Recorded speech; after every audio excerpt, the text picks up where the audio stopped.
The house was unusually still that evening, the kind of stillness that feels staged, like someone pressed pause on the world.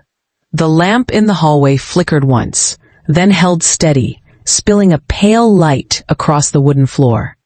I stood there longer than I should have, holding a basket of clean towels, listening to the faint hum of my husband's phone vibrating behind a closed door. It wasn't the sound that unnerved me.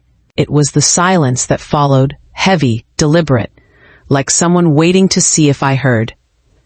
Our home had always been soft around the edges. Warm. Predictable. Most mornings, sunlight pooled at the foot of our bed, stretching itself across the sheets as if it belonged there. I used to wake up before him, trace circles on his shoulder, and listen to the rhythm of a life I thought we shared fully. But lately, the light felt colder, sharper, almost metallic. It slanted through the blinds in thin, unforgiving lines that cut across the room like quiet accusations. Maybe it was the season, or maybe it was me, noticing things I'd never needed to notice before. Small pauses began to echo louder than words.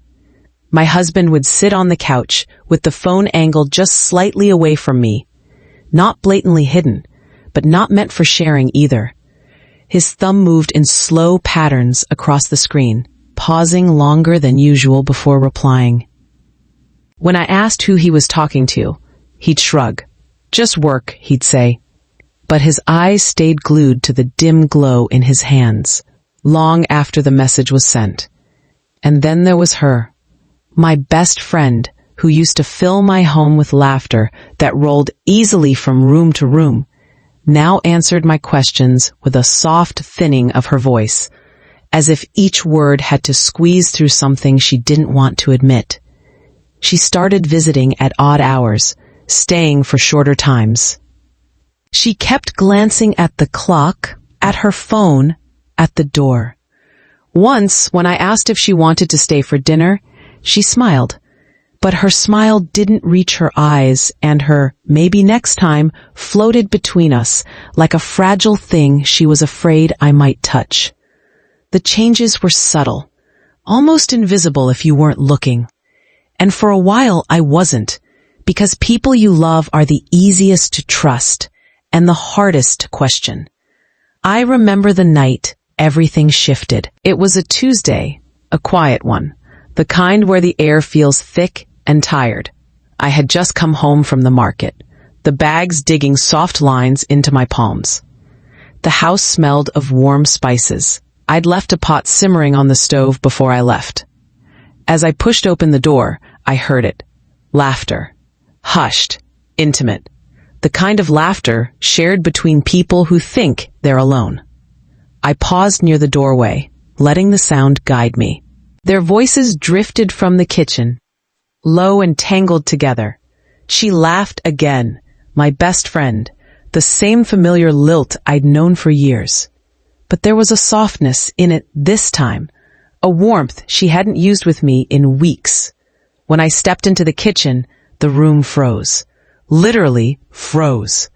They stood too close, her leaning just slightly toward him with one hand resting on the counter near her hip, his body angled in a way he'd never angled toward a guest before. Two smiles disappeared at the same time, as if someone had wiped them off with a cold hand. "Oh, hey," she said, shuffling back an inch. My husband cleared his throat, too loudly, too stiffly.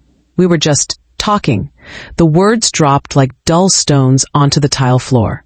I nodded slowly, pretending I hadn't noticed the electric line between them, or the way they avoided each other's eyes now that I was in the room.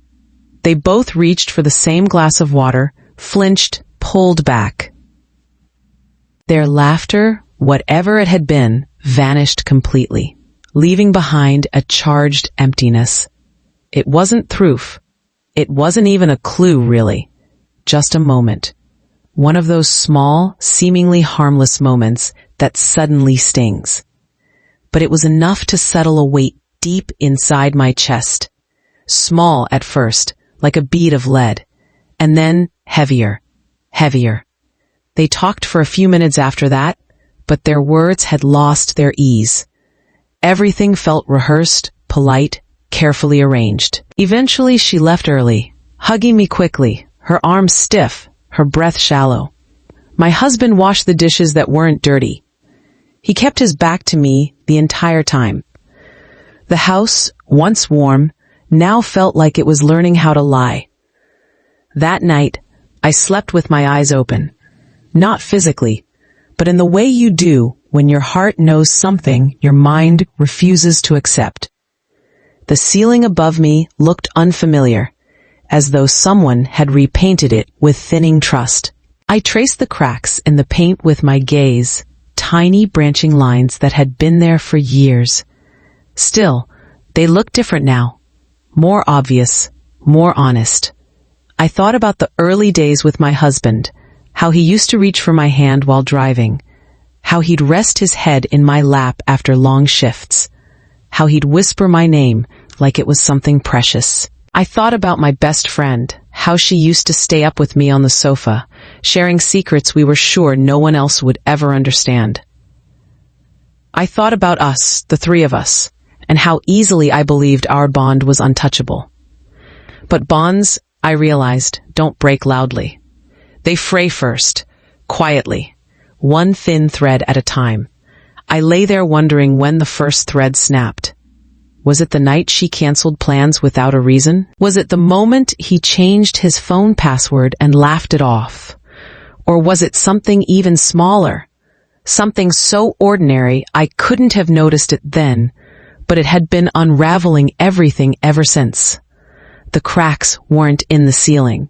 They were in us, spreading in directions I hadn't bothered to look.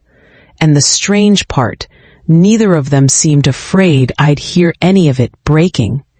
Sometime around dawn, I slid my hand across the empty side of the bed and felt only cool sheets. The window was a faint gray blue, the kind of color that makes the world look unfinished. I sat up slowly, letting the quiet settle in around me. The weight in my chest hadn't gone away. It sat there calmly, like a question waiting for its answer. I didn't know it then, but that was the moment everything truly began. Not the betrayal, but my awakening. And I found myself wondering, in a whisper meant only for the morning light, how long had the cracks been spreading before I finally noticed them? I heard it before I was fully awake, a soft laugh drifting down the hallway, carried through the thin crack beneath our bedroom door. It wasn't his laugh, it was hers. There was something eerie about hearing a familiar sound in the wrong place, at the wrong hour. Like finding a childhood photograph tucked into a stranger's coat. I lay still for a moment, letting the room breathe around me before I slipped out of bed and followed the sound. Quiet as a shadow that already knew what it would find. The hallway was colder than the bedroom. It always was, but that night it felt colder in a way I could feel in my teeth.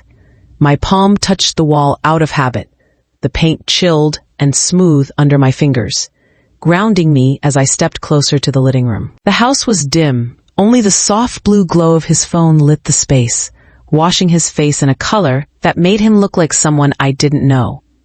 His head was tilted, chin lowered, that half smile he never wore for me anymore, pulling gently at his lips. He whispered something I couldn't make out, but I heard her laugh again. That soft, breathy laugh she always used when she was trying to sound effortless, when she was trying to charm. It hit me then. Not like a blow, but like a slow slide of something heavy settling onto my chest. Because I recognized that version of him, that warm, unguarded tone. The one he used to save only for me, back when mornings felt gentle and evenings were something we looked forward to instead of endured. I didn't step closer. I didn't want to see his face fully. Not like that. So I stood in the dim hallway, half wrapped in darkness, letting the sound of them brush against me like the edge of a knife. And somewhere in that quiet space, something in me began to shift, not break, shift.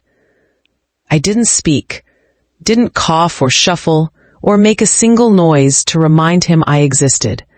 Instead, I let my feet take me backward, slow and silent, like retracing steps at a crime scene I didn't yet want to acknowledge.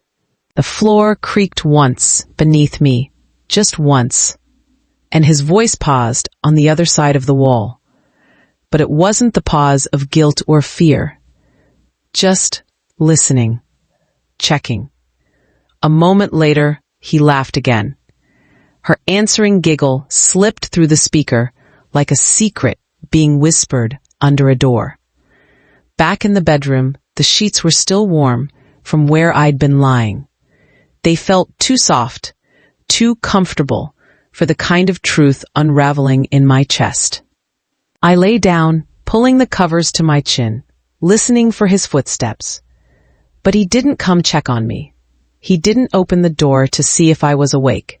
He didn't even lower his voice. Maybe he thought I was asleep. Maybe he didn't care if I heard. I couldn't decide which one hurt more.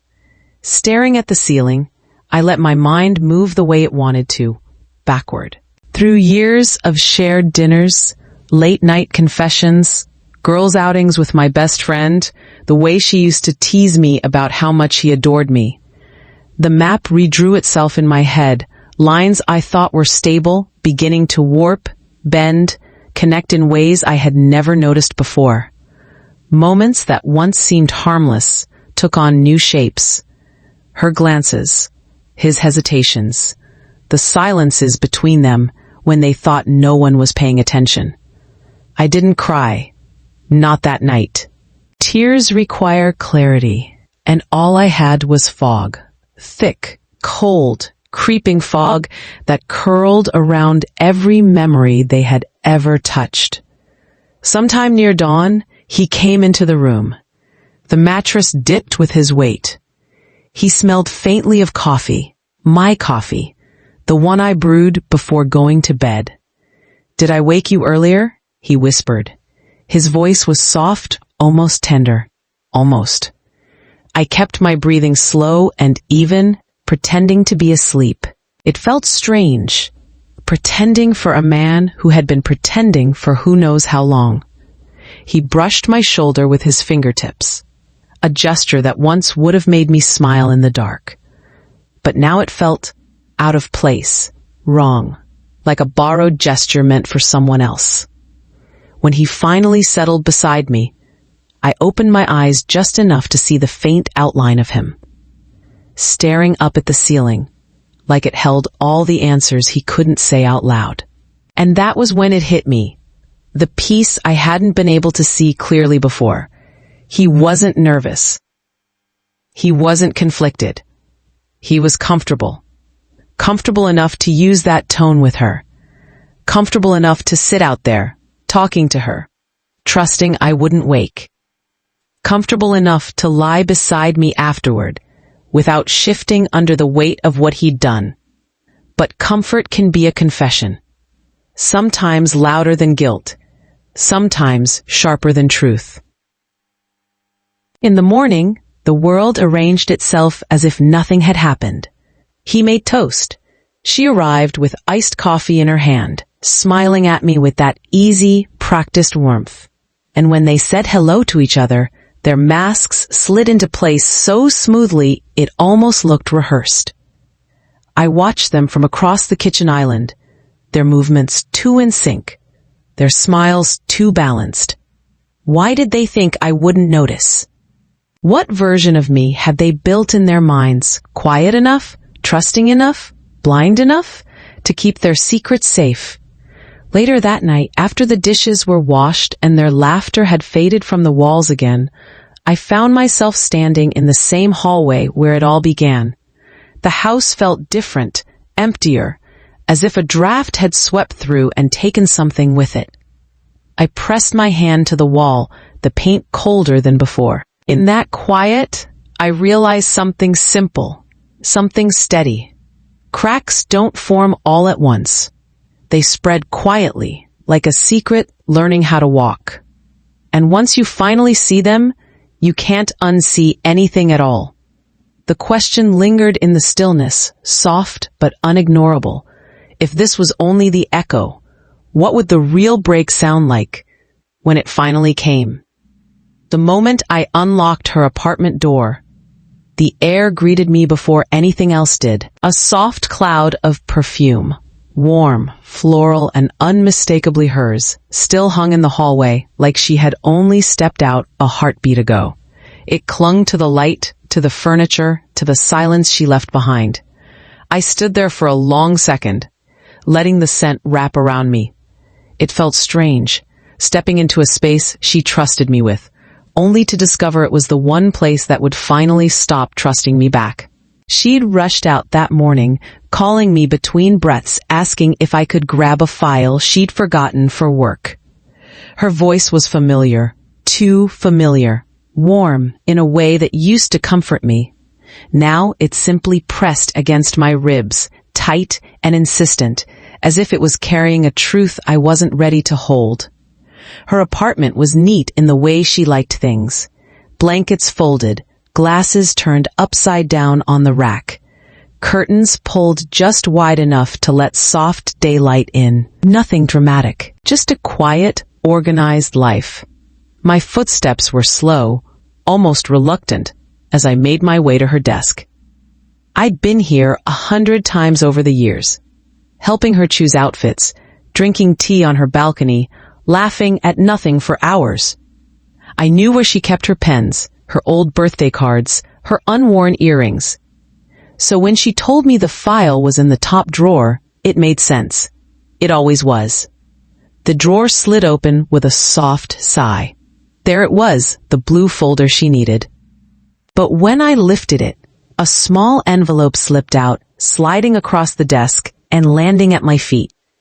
It wasn't labeled, just a plain, white envelope. But something in me already knew it wasn't meant for me.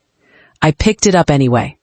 There's a certain weight paper shouldn't have, too light to be heavy, but heavy enough when the truth inside it waits to be found. My fingers trembled slightly as I opened the envelope, more from dread than curiosity. Inside were printed photographs, glossy, recent, intentional. The first one stopped me cold, my husband's hand resting on the small of her back, not casually, not friendly, possessive in a way I had felt 1,000 times in my own skin. Another photo, her leaning into him, head tilted, eyes soft, a softness she rarely showed anyone. The third, both of them smiling, not caught off guard smiles, not embarrassed, guilty, or hesitant. No, these were practiced smiles, comfortable, like two people who had stood this close many times before. My breath caught somewhere between my chest and throat, refusing to move in either direction. The room didn't spin dramatically or collapse around me. It simply tilted, like someone had shifted the floor 1 inch to the left while I wasn't looking. I sat down on her couch, the same one where we'd shared secrets, cried over heartbreaks, planned surprise parties. The cushions felt firmer now, less welcoming, more honest. My hands stayed frozen around the photos, the edges cutting faint lines into my palms. I didn't cry. Tears would have given the moment shape, and I wasn't ready for it to have shape yet. Instead, I looked at each photo slowly, letting my eyes trace every detail the way you study a foreign language for clues. His hand, her posture, their ease. Nothing in the images looked stolen or hurried. It was the familiarity that hurt, that small, invisible thread tying their smiles together in a way I had never noticed before. Had they practiced those smiles together, or did they come naturally the way some people just fit in secret? My thoughts drifted through memories like hands brushing through dusty shelves. The weekend, she said she was too tired to come over. The night he got home late and smelled faintly like her perfume. The jokes they shared that I didn't fully understand. Moments I once dismissed began stitching themselves into a pattern right in front of me. I placed the photos back into the envelope gently, almost reverently, as if the truth inside it might break if I handled it with anything less than care. Then I stood, my legs steadier than my heart, and walked them back to the drawer.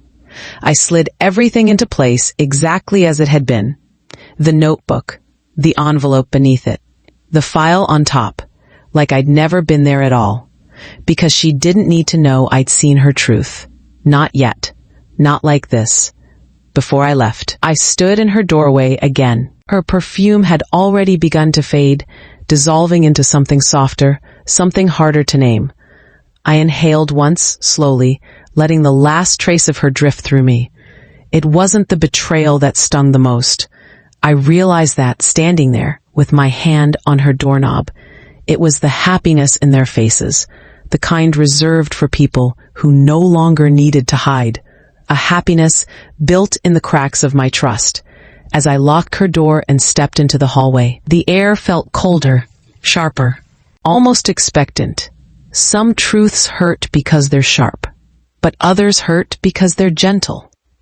And I couldn't shake the quiet question that followed me all the way home.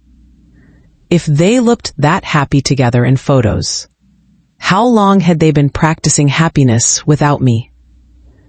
There's a strange kind of silence that settles over a house when trust has died, but the people inside it keep pretending otherwise. It's not loud. It doesn't scream. It just sits there, low and steady, like a hum beneath the floorboards. Every morning, before he even opened his eyes, I could hear it. In the way he shifted under the blanket. In the faint, practiced sigh he let out before facing another day with me. A sigh I used to think meant comfort. Now it sounded like habit. And habit sounded a lot like goodbye. Living beside a man who didn't know I knew became its own kind of haunting. Not the dramatic kind. No slammed doors, no yelling, no thrown accusations. Just a quiet haunting, the kind that sits on your shoulder and watches with you. His footsteps down the hallway felt heavier, somehow sharper. Each step was familiar, yet unfamiliar. Like listening to a song I once loved but couldn't hum anymore. I found myself memorizing his sounds without meaning to. The way he cleared his throat when he was nervous, the soft humming he did absent-mindedly. The way he tapped his thumb against his coffee mug when his mind wandered elsewhere. All of it became clues in a life I suddenly couldn't recognize. I watched him move through the house as if I were observing a stranger trying to blend in. His routines stayed the same. Wake up, shower too long, read the news he never cared about before. But something underneath had shifted. There was a looseness in his shoulders when he wasn't looking at me. A tightness in his smile when he was. He kissed my cheek each morning. Light. Careful. Like a man playing a role he hadn't rehearsed well enough. And I let him.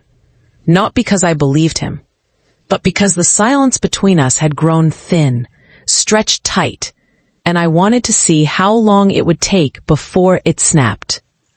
One afternoon, I stood in the kitchen, drying a plate that didn't really need drying. He walked in behind me, humming that same soft tune, the one he used to hum when he held me close. Now it drifted across the room toward me, like smoke from a fire I didn't start. "Long day?" he asked, opening the fridge. His voice was casual, practiced, almost gentle. A stranger wearing my husband's tone. "A little," I said. The plate slipped slightly in my hands, still damp. He didn't notice. He poured himself a glass of water, took a slow sip, avoided my eyes. That was the part that struck me more than anything. He used to look at me when he talked, not always with affection, not always with warmth, but at least with attention. Now his gaze hovered everywhere else. The counter, the sink, the light hitting the window. Anywhere that wasn't me. I stepped aside to let him pass, and for a moment, our shoulders brushed. a familiar touch. But it didn't feel familiar. It felt distant. Like touching someone you used to know in another lifetime. "I'm heading out for a bit," he said, already half turned away. "Okay," I replied, as if that single word didn't contain an entire storm. He nodded, didn't kiss my cheek this time. The door clicked shut behind him. Too soft, too polite, and the house exhaled. So did I. After he left, I sat in the living room, letting the quiet fill the spaces he pretended not to leave. Empty. The couch held the faint shape of him, but the room felt larger without his presence. Lighter, in a painful sort of way. I traced the rim of my coffee cup with one finger, listening to nothing and everything all at once. The house had learned to speak differently. I was learning to listen differently. I thought for a moment that I would cry, that the weight of everything would finally pull the tears from me. But nothing came. No tears, no shaking, no collapse. Just a strange, unexpected stillness, a quiet inside myself that didn't feel like grief. It felt like metamorphosis. Small, unsteady, unfamiliar. Because I realized, sitting there with the sunlight pooling unevenly across the floor, that I wasn't mourning them anymore. Not him, not her, not the version of myself who trusted too easily. I was becoming something else, someone else. Someone who watched instead of pleaded. Someone who noticed instead of believed. Someone who didn't fill silence with hope. And the question rose in me, soft and unsettling. What was I turning into in the quiet they left me with? A woman breaking, or a woman rebuilding? That evening when he returned, the house greeted him with its usual quiet. He hung his coat on the hook, ran a hand through his hair, and looked around, not at me, but through me, as if checking whether the world he constructed was still intact. I watched him from the doorway. He didn't ask where I'd been, what I'd done, or why the air felt different. He didn't notice the stillness that had settled in my bones. Maybe he never noticed much at all. As he walked past me, his shoulder brushed mine again. But this time, I didn't feel distance. I felt clarity. And in that soft, unspoken moment, I realized something simple, sharp, and inevitable. The silence he left me with wasn't empty anymore. It was mine, and I wasn't afraid of what it would turn me into. She walked toward me like someone approaching a ghost, slow, careful, unsure if I'd disappear when she blinked. The wind caught the hem of her coat, pulling it behind her like a shadow, trying to escape. When she wrapped her arms around me, her body trembled the way a quiet confession does right before it breaks free. Her perfume was the same as always, but something underneath it was different, like she'd traded a piece of her innocence for something cheaper. She held on for only a second. Then she let go, almost too quickly, as if afraid of what I might feel. We met outside the cafe we used to claim as our second home, the place where our laughter once bounced off the windows and our secrets floated between half-empty cups. The sign above the door flickered, humming softly, reminding me of late nights we used to sit under it, plotting the next chapter of our lives. She stood in front of it now, shoulders curled inward, hands worrying the strap of her purse. Her smile was familiar, but the effort behind it wasn't. And when her eyes finally lifted to mine, they didn't stay.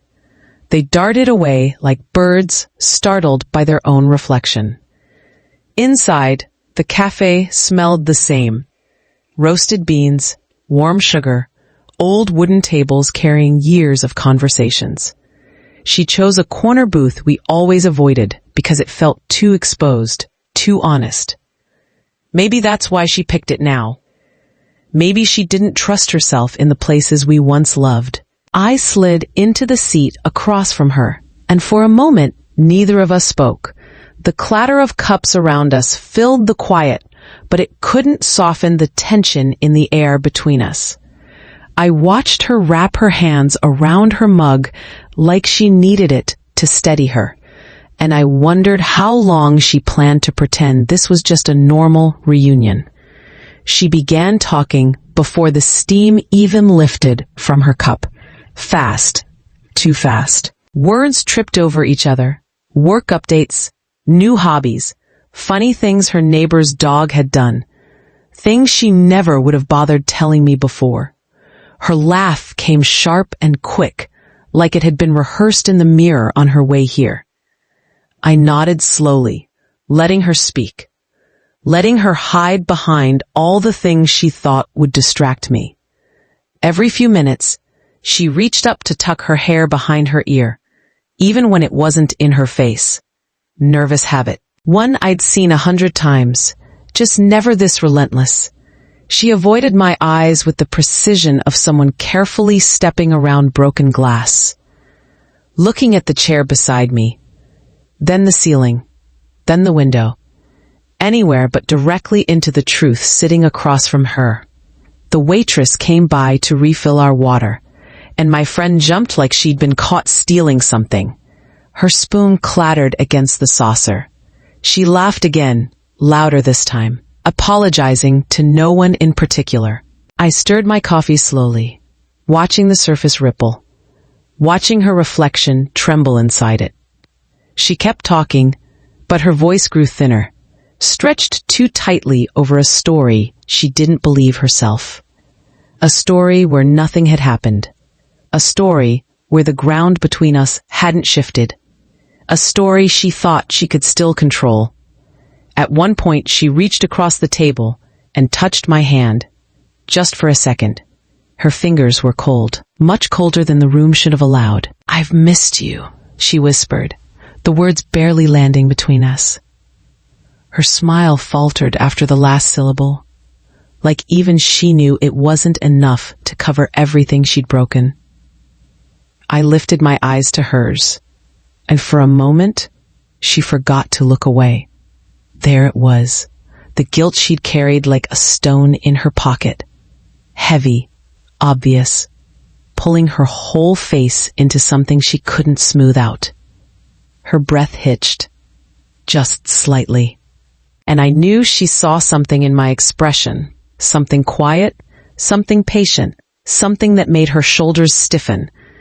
"Are you okay?" she asked.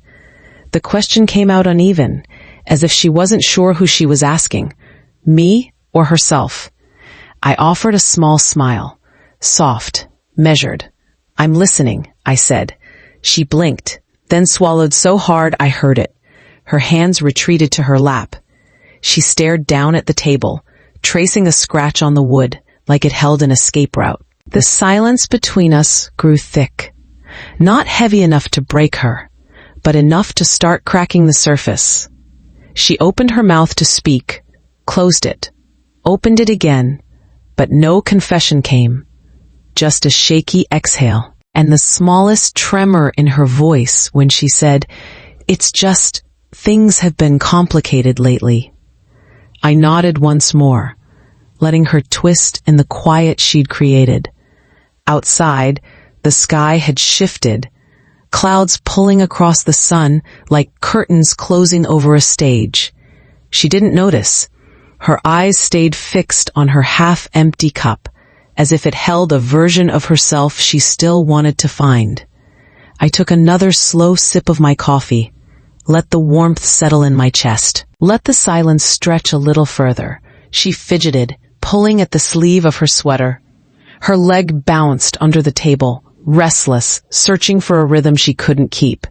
Finally, she looked up, just barely, just enough to see something in my face that made her freeze. Guilt recognized truth, and truth waited patiently. She still hadn't realized it, but I wasn't here for her lies. I was here to see how long she thought she could keep wearing them. The house was still when the idea first settled into me. Not loud, not sharp, just a quiet click somewhere deep beneath my ribs. Outside, The streetlight flickered against the window pane, stretching my shadow long and thin across the floor. I sat at the kitchen table, fingers resting lightly on my phone, listening to the low hum of the refrigerator. A calm kind of focus began to pulse through me, slow and steady, like a tide deciding which shore to claim. I didn't want screams. I didn't want breaking glass. Revenge, to me, felt cleaner when it whispered instead of roared. And in that silence, the plan took its first breath. There's a strange peace that comes when pain stops burning and starts sharpening. Like the moment a knife cools after the flame. Dangerous in a different way. I moved through the house the next morning with a careful calm, brushing my hair, making coffee, folding laundry. Nothing dramatic, nothing suspicious. But inside, I felt every piece of myself arranging into place, like furniture being quietly slid across a dark room. Their lies followed patterns, predictable ones, the same excuses recycled until they felt thin, translucent. He'd leave the room to take a call about work, and she'd drop by a friend's place at the exact same hour. Separate clocks ticking toward the same secret. I'd spent days grieving what they stole, weeks wondering what I lacked. But one morning, as the kettle began to boil, I realized something simple. I didn't want to fight them. I wanted to study them. So I began with small things, the kind no one notices until they've already cut deep. Not out of rage, but clarity. A clarity so sharp, it almost felt gentle. Because revenge doesn't always start with anger. Sometimes it begins with understanding exactly where the cracks already are. The first step was quiet. Just a message forwarded from his phone to mine, a thread he thought he'd deleted, but digital things rarely die the way we expect them to. The next night, I screenshotted a small window of conversation she'd slipped into my inbox by mistake.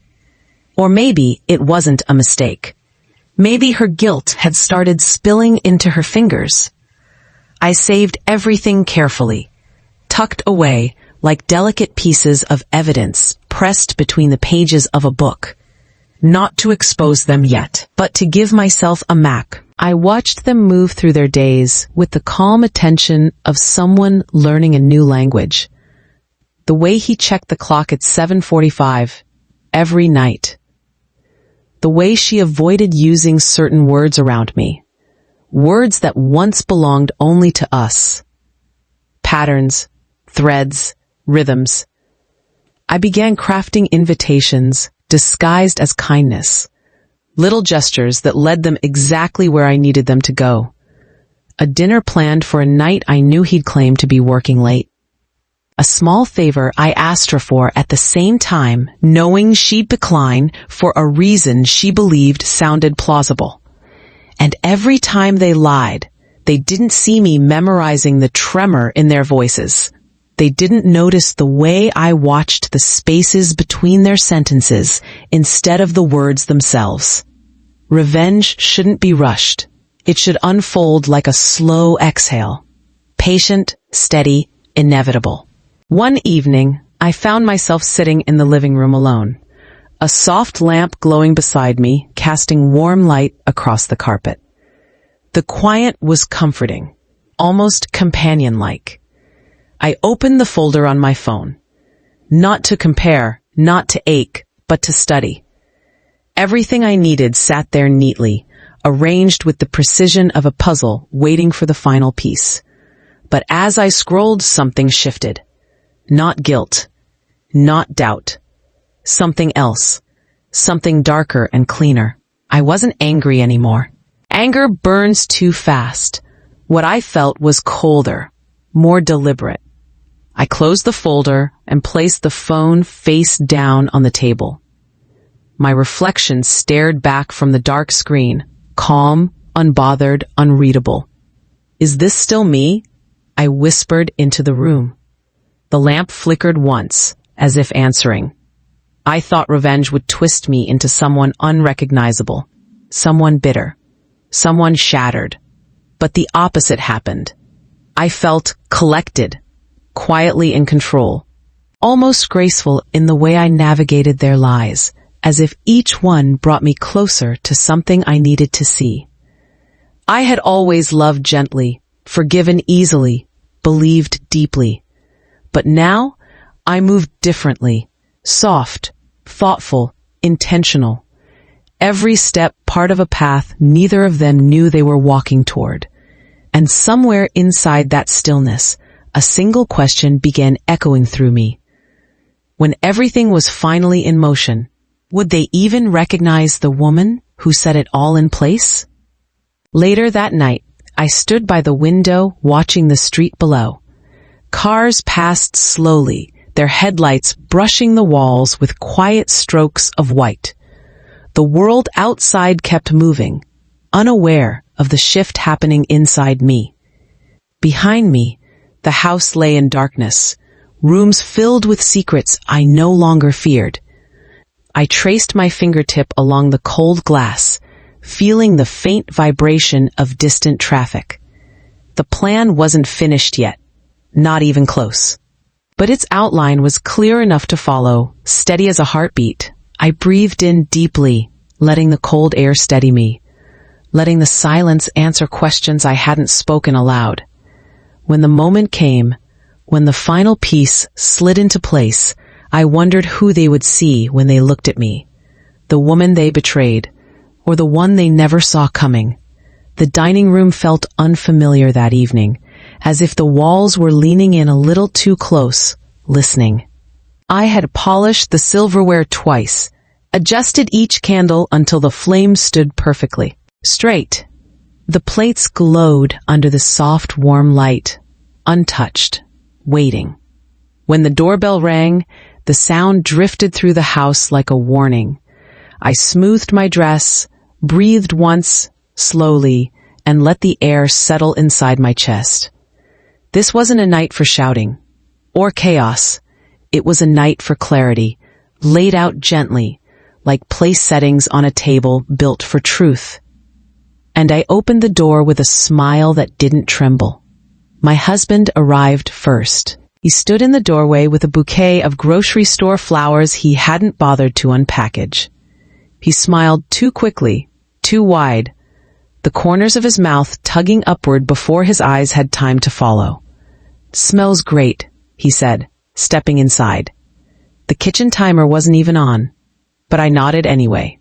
A few minutes later, she appeared behind him. My best friend, wrapped in a coat she clutched too tightly. She looked at me, then at him, then at the floor, as if the sequence mattered. "It's been so long," she said, voice thin as thread. I hugged her gently. Her shoulders stiffened beneath my hands. Guilt has a texture, solid, warm, impossible to hide. We moved to the dining room together, the three of us fitting ourselves into the space like mismatched puzzle pieces. The candles flickered across their faces, exposing every twitch, every swallowed breath. I poured them wine. They both thanked me at the same time, their voices overlapping before fading into an awkward hush. For a moment, none of us spoke. Only the soft clink of cutlery resting on porcelain filled the air. I waited. Silence is an honest thing. It always speaks first. We talked about work, about the weather, about nothing that mattered. She kept tapping her fingernail against her glass, a small, rapid rhythm that betrayed every forced laugh she tried to offer. He kept clearing his throat as if rewriting his sentences before they reached his tongue. I asked simple questions. "How have you two been? What's new these days? You still spending time together?" Each one landed gently, but they reacted like stones thrown into still water. "I mean," she stuttered, eyes darting toward him. He jumped in too quickly. "We haven't really," then stopped, realizing the lie was too heavy to carry. I nodded slowly. as though their answers were perfectly reasonable. As though I wasn't watching their stories unravel, thread by thread. I took a small bite of my food, letting the moment stretch. They mirrored me, lifting their forks with hands that didn't feel steady. Our dinner table, once a place for birthdays, laughter, inside jokes, had become a stage. And they were actors forgetting their lines. A soft creak echoed from the chair as she shifted uncomfortably. He reached for his glass, missing it by an inch before correcting course. I folded my napkin neatly on the table. The entire room seemed to inhale. "It's nice," I said, all of us being together again. Their eyes flicked up, then away, the truth pressing against their skin like heat from a flame. They thought they knew where the evening was going. They were wrong. When the moment finally arrived, it came quietly. No grand reveal, no dramatic pause. I reached beside me and lifted the familiar brown envelope, the same one I had found tucked between her notebooks, sealed but careless. I placed it gently on the table, letting it rest between their plates. The candles reflected off the surface, warm light dancing over something far colder. Both of them froze. Her hand stopped mid-air, fork hovering over her plate. His breath caught, short and sharp, as if the air had suddenly thickened. "What's that?" he asked too quickly. "You tell me," I said softly. She swallowed hard. Her chair creaked again, louder this time, betraying her trembling legs beneath the table. I slid the envelope closer. "I think you've both seen it before." He looked at her. She looked at him. Neither looked at me. That was answer enough. Their faces drained of color, as if the truth itself had reached across the table and touched them. The practiced lies, the rehearsed alibis, all of it seemed to crumble right there, scattered like breadcrumbs around their untouched food. She finally whispered, "It's not what you think." Her voice cracked on the last word. He added, "We didn't mean," but he couldn't finish. I didn't raise my voice. I didn't move. I simply watched them, studying the way guilt reshaped their expressions, how fear made them small, how silence made them honest. For the first time in a long time, I wasn't the one trembling. The candles flickered softly, their flames bending in the quiet that followed. No one reached for the envelope. No one dared touch the truth sitting between them. I leaned back in my chair, letting the weight of the moment settle like dust on an untouched bookshelf. They looked at me then, finally, fully, eyes wide, searching for mercy or maybe a way out. But mercy isn't something you offer to people who taught you how to live without it. I stood slowly, gathering the empty wine glasses, giving them a moment to absorb the silence they had earned. When I spoke, it was barely above a whisper. "So, what would you like to say for yourselves?" Two hearts hammered against the walls of their rib cages. And somewhere in the stillness, I wondered which of them would break first. The rain had stopped an hour ago, but the windows were still trembling like the clouds hadn't fully let go. I remember sitting at the end of the dining table, hands wrapped around a cup of tea gone cold, watching the steam fade into nothing. That was the moment she broke. Not with a scream, not with a dramatic collapse. Just a small sound, a breath catching in her throat, like a thread finally snapping after being pulled too tight. And before I even looked up, I knew the truth had arrived. The house felt too quiet for what was about to happen. Quiet in that way where even the walls feel like they're waiting. The light above us flickered once, casting the room in a pale wash that made everything look colder than it was. She sat across from me, hands twisting the hem of her sweater. He stood near the doorway, as if ready to flee the moment things got heavy. And I just watched the dust float through the air, wondering when exactly my home had become a courtroom. The kettle clicked off behind me. No one moved. That was when her voice cracked. Soft, thin, and full of the kind of guilt that comes from secrets rotting too long inside a person. I didn't rush her, didn't demand anything. I simply lifted my eyes to hers. Gently, the way you look at someone who's already halfway broken. She swallowed hard. Her name caught in her own throat before the words did. My best friend, or whatever she used to be, looked smaller than I'd ever seen her. Like someone had taken all the air out of her body and left only the shape behind. I have to tell you something, she whispered. It was strange, the calm that settled over me then. Like a tide going out, pulling noise and emotion with it. All I could hear was the soft ticking of the clock behind me and the rhythmic tapping of my husband's foot against the floor. He wouldn't look at me. Not once. Just stared at a spot near the leg of the table, jaw clenched so tight I wondered if he could even open it if he tried. She kept talking, her voice stumbling over details I didn't ask for, dates, moments, confessions pieced together with trembling hands. But I felt nothing. Not anger, not betrayal, just a hollow quietness, as if the story belonged to someone else, and I was only here to witness it. The tea between my palms had gone completely cold. Eventually, she said it. The truth. The whole truth. The words landing on the table between us like broken glass. She cried into her hands afterward, her shoulders shaking, her body folding in on itself like she was trying to disappear. I watched her, not with pity, not with rage, just observation, like watching a stranger confess something tragic on the news. My husband still hadn't spoken, not even a sound.